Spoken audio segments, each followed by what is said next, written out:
It is now my distinct honor and pleasure to introduce our commencement speaker, Roger Rickard. Roger is the founder and president of Voices in Advocacy, the author of 7 Actions of Highly Effective Advocates, and host of the Voices in Advocacy podcast. He has more than 30 years of experience as an advocacy professional, speaker, trainer, consultant, and author. As a recognized expert in advocacy engagement and grassroots activation, Roger works with a wide cross-section of organizations from a range of industries. He is a proud Penn State Nittany Lion and a self-confessed political junkie, having received his education in political science. He has been an advocate for citizen involvement since the age of 13. He was elected to public office 3 times as a young man, served as a state Senate staff member, and has worked on many political campaigns from his very own to a presidential campaign. At 6'8", Roger is a big man, a big thinker, and is casually known as the big guy with a bow tie. As you look at him today, you will see why. As you listen to him today, you will not be disappointed. Please join me in offering a warm Penn State Altoona welcome to Roger Rickard.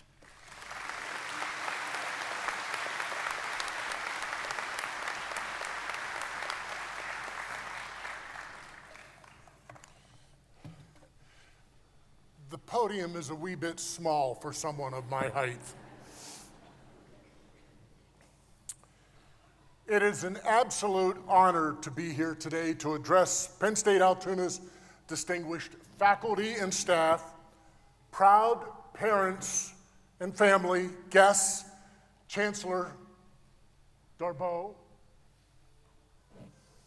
fellow alumni, and most important, the graduating class of 2023.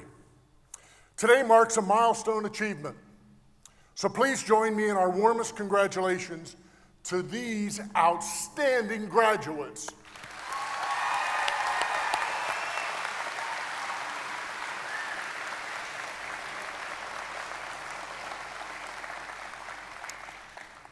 It is with great pride that I participate in the graduation celebration today.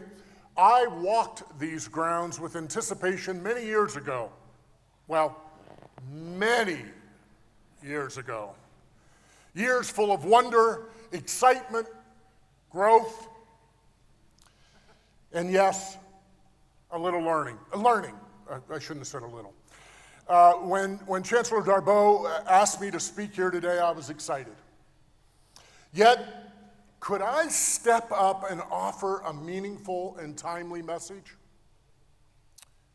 You will be my judge and jury. Teachers have a profound influence on our lives, and I am no exception. When I was a student here, I studied political science under the tutelage of Professor Lou Leopold. We were talking about him a little bit prior to today's ceremony. Professor Leopold fed me the educational nourishment that fueled my love for politics, government, and advocacy. Mr. Leopold had a flair and a panache for life in a way that I had never, ever encountered. He smoked brown cigarettes, Moors. He smoked them between his middle finger and his ring finger. And he would puff on it and stick out his chest and exhale the air, all while expounding the finer qualities of single malt scotch. He was quite a character. And isn't that part of our college years? The expanding of our cultural horizons? Even at my stature at 6'8", I looked up to the man. Besides the classroom lectures, essays, and typical studies required for success in class, Professor Leopold taught me a priceless life lesson that has become one of my valued principles in the work that I do today as the founder and president of Voices in Advocacy. You see, we were from different political parties, and as such, often debated the value of one political position over another. These discussions while passionate and thought-provoking, were also very respectful. He used to say, "We can agree to disagree without being disagreeable." Let me say that again. We can agree to disagree without being disrespectful. Professor Leopold instilled this in me. This is so important in our everyday dealings as well as our political discourse. Regrettably, it is not applied well today in the world of social media clickbait. However, it is important that we expand upon this statement. How can we agree to disagree without being disagreeable? Frankly, we cannot go into our corner simply agreeing to disagree. We cannot step aside. We must seek solutions. Folks, withdrawal of engagement blooms like spring all around us when truth is too often denied. We need not accept this. As rooted as our likes and dislikes may seem, the wind of change and the tide of time often brings forth surprising shifts in these relations. This requires work on our end. Avoid any unnecessary hostility. Seek solutions rather than criticize the politicians, the political parties, and anyone else within earshot. Begin with a respect for a complete understanding of others' positions and reasoning. Engage positively and promote themes bound by commonality. Let us move forward with the intent to listen, to learn, to be more tolerant and less judgmental. These lessons have an important role in our lifelong dealings with family, friends, co-workers, let alone our politics. Furthermore, the spirit of a strong, diverse society requires this of us. Our society thrives when good people do good acts for other people without seeking acknowledgement or recognition. When I was young, I struggled in school. While in the 6th grade, a substitute teacher discovered that I had a deep learning challenge. I had advanced in school without being able to read. A caring teacher uncovered my dilemma. A plan was put forth into motion to receive private tutoring from a professional reading teacher who worked with me weekly for over a year. We wore out a dictionary. Those used to be books, students. Now they're on your phone. But we wore out a dictionary in the process of learning the meaning of words that I could say but did not know. He lit a bonfire in me for literature that still burns bright today. I tremble at the thought of where I would be today without the substitute's eye and the purposeful passion of my reading coach, Paul. If you choose, there are a million reasons to detest life when it throws you obstacles in your direction, which may cause you to be angry at the world and all around it. Or you can find a million reasons to love life and be happy. The choice is yours. As the cosmic philosopher Yoda says, do or do not. There is no try. So choose wisely.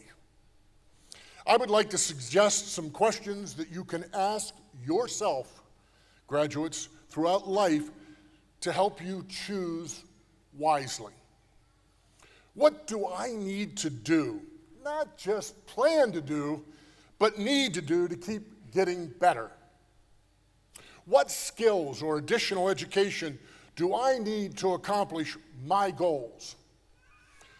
Where are my biggest challenges and my biggest opportunities for success?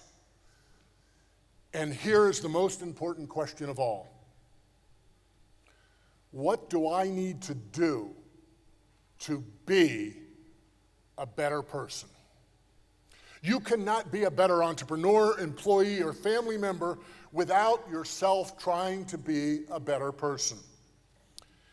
These are great questions. Keep them close. Live them daily. Allow them to guide you on your life's journey. Most of us follow in the footsteps of other people, and this is not necessarily a bad thing. This is where you learn, grow, and develop your own mind, voice, and vision that will enable you to embark on your own path, a path tempered with the richness of your experiences, your connections and collaborations, your highs and lows. And once that voice is full of its own style, texture, and splendor, others will then follow you. You will then ride on the wind of a full sail, on your own course, chartered by you, for you have what no one else has, and that is you. When it comes down to it, only you can create your destiny. You are the captain of your life's ship. I challenge you to strive for, thrive for, drive for excellence in all that you do. Do not follow the crowd. They most often don't know where they're going. One of the key ingredients to success in life and career is building meaningful relationships, especially with those who have very divergent views from your own.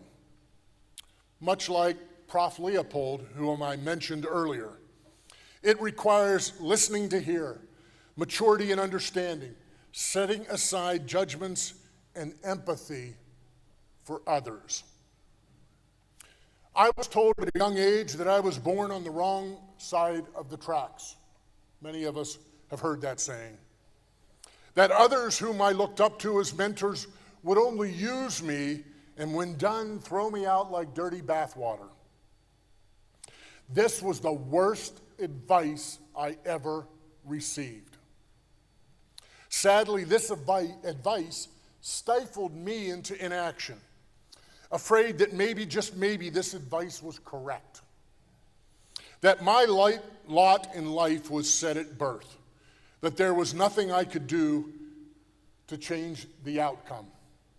This advice was wrong. Then someone whom I admired gave me the best advice I have ever received.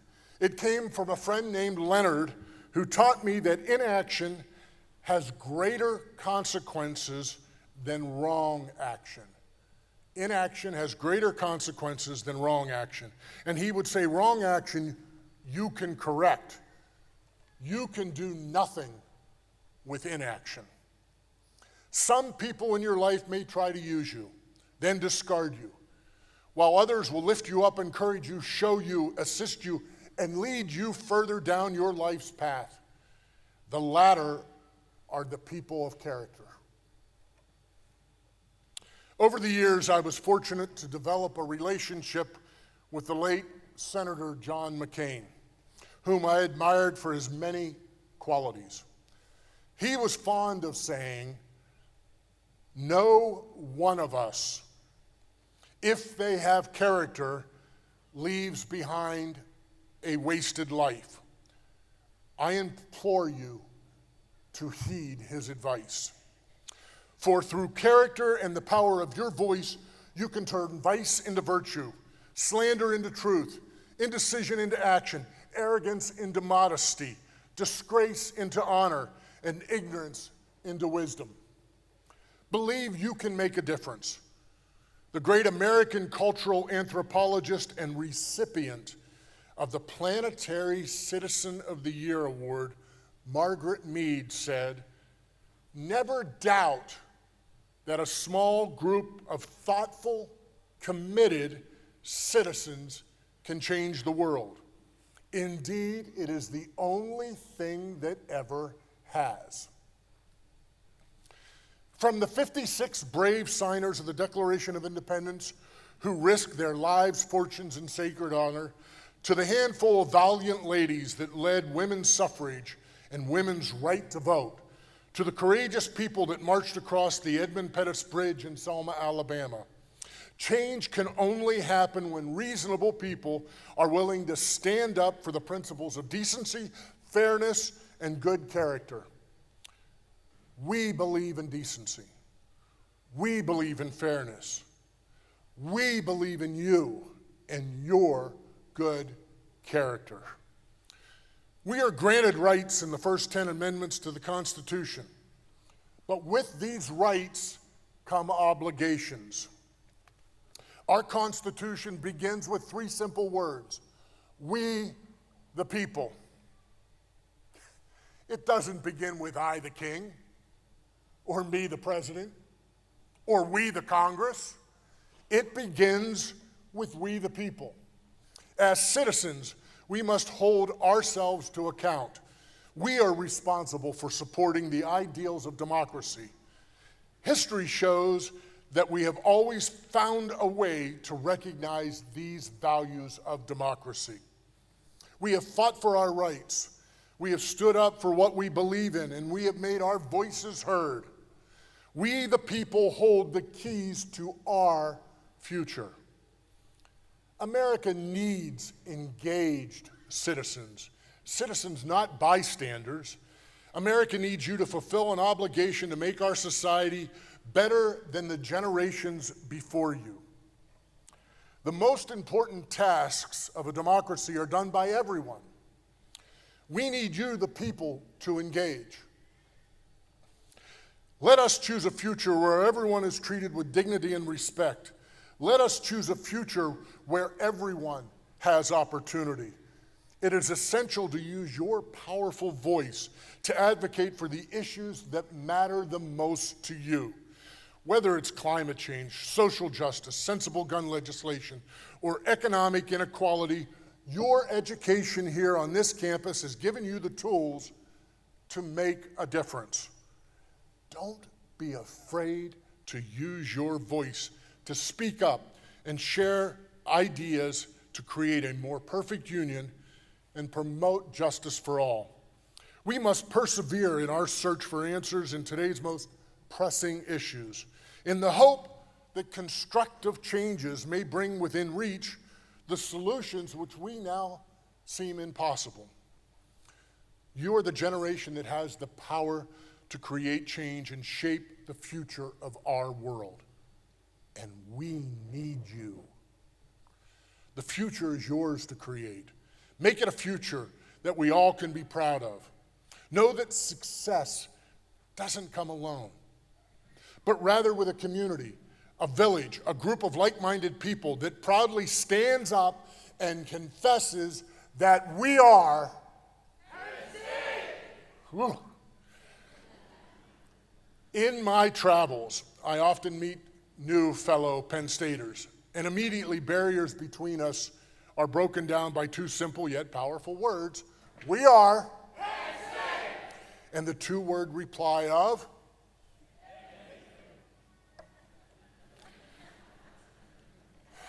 we didn't practice that, did we? But those 2 words of Penn State often open doors to a world of new and exciting possibilities. Embrace these possibilities, engage with your community, and remain a part of the Penn State family.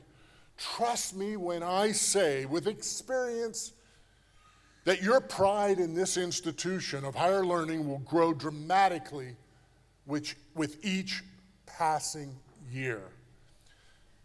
I have a proclamation for you, a challenge, better yet, a promise.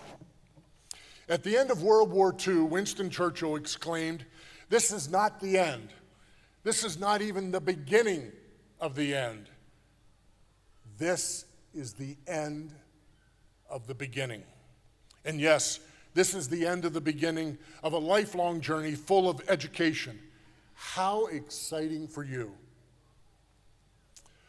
Ubuntu. Ubuntu is a word from a sub-Saharan African language. The word Ubuntu means humanity towards others and is often translated as I am because we are. I see this as the same meaning behind Penn State's We Are. Humanity towards others. I am because we are. You are because of we are. And finally, it is time to look ahead and think of what you'll do. The world is full of opportunities, and there's so much work for you to do. Your generation has a voice, and it's time to be heard, to stand up for what you believe and speak out loud with every word.